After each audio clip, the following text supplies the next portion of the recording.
नमस्कार, मैं हूं अनूप और आप देख रहे हैं महाराष्ट्र डायरी। देवेंद्र फडणवीस सरकार महाराष्ट्र के औद्योगिक विकास को नई रफ्तार देने के लिए प्रतिबद्ध है।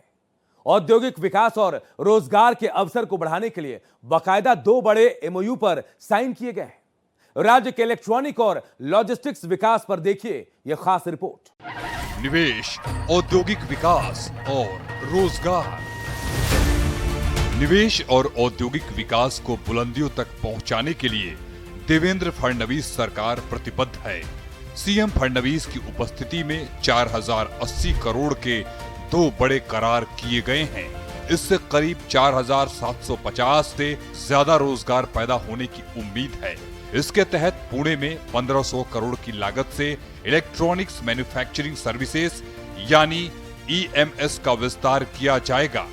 दूसरे समझौते के तहत रायगढ़ के उर्वरक क्षेत्र में 2580 करोड़ की लागत से अल्ट्रा मेगा लॉजिस्टिक्स पार्क विकसित किया जाएगा। राज्य में औद्योगिक इकोसिस्टम को तैयार करने और रोजगार के अवसर पैदा करने के लिए फडणवीस सरकार उद्योगों की साझेदार के तौर पर काम कर रही है। महाराष्ट्र के किसानों को कर्ज के दबाव से बड़ी राहत देते हुए देवेंद्र फडणवीस सरकार ने किसान कर्ज माफी योजना को मंजूरी दे दी।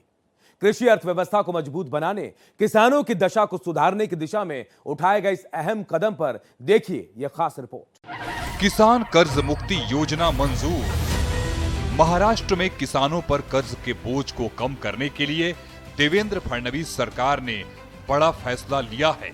पुण्य श्लोक अहिल्या देवी होलकर किसान कर्ज मुक्ति योजना को मिली मंजूरी से लाखों किसानों को फायदा मिलेगा। मंत्रिमंडल बैठक में किए गए इस फैसले के तहत किसानों के 2 लाख तक के फसल ऋण माफ किए जाएंगे। इसके साथ ही नियमित तौर पर कर्ज चुकाने वाले किसानों को भी 50,000 तक का प्रोत्साहन अनुदान देने की घोषणा की गई है। कर्ज के भुगतान की प्रवृत्ति को बढ़ावा देना इसका मकसद है। ये योजना न सिर्फ किसानों की आर्थिक स्थिति को सुधारने में मदद करेगी, बल्कि राज्य की कृषि अर्थव्यवस्था को भी नई मजबूती देगी।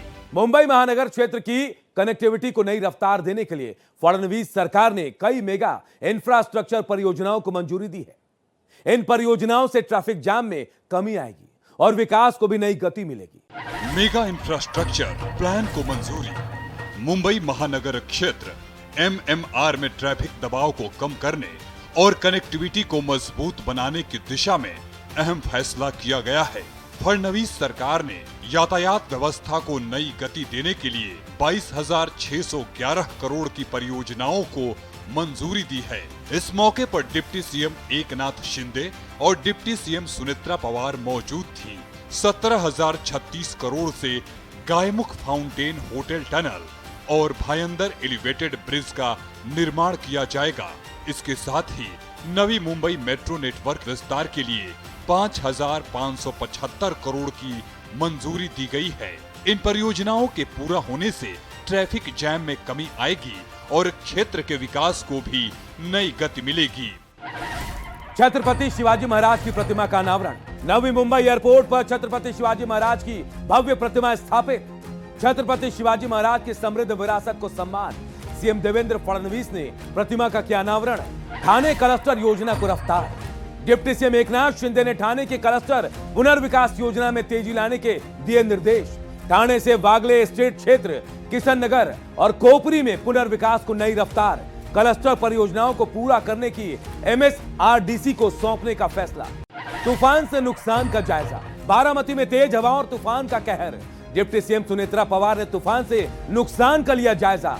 पंचनामा रिपोर्ट सौंपने और राहत कार्य में तेजी लाने के दिए निर्देश।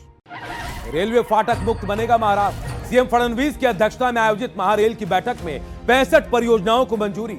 रेलवे फाटक मुक्त बनाने के लिए आधारभूत सुविधाएं विकसित करने के दिए निर्देश। ओवरब्रिज, अंडरपास निर्माण पर फडणवीस सरकार का फोकस। रेलवे फाटक मुक्त का रोड मैप तैयार। सहकारी ऐप टैक्सी सेवा। महाराष्ट्र में ट्रांसपोर्ट सेक्टर में बड़ा बदलाव। सहकारी ऐप टैक्सी सेवा होगी लॉन्च। फडणवीस सरकार का बड़ा ऐलान, जल्द जारी होंगे नियम।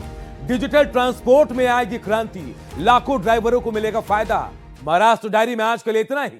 बाकी की खबरों के लिए देखते रहिए भारत एक्सप्रेस।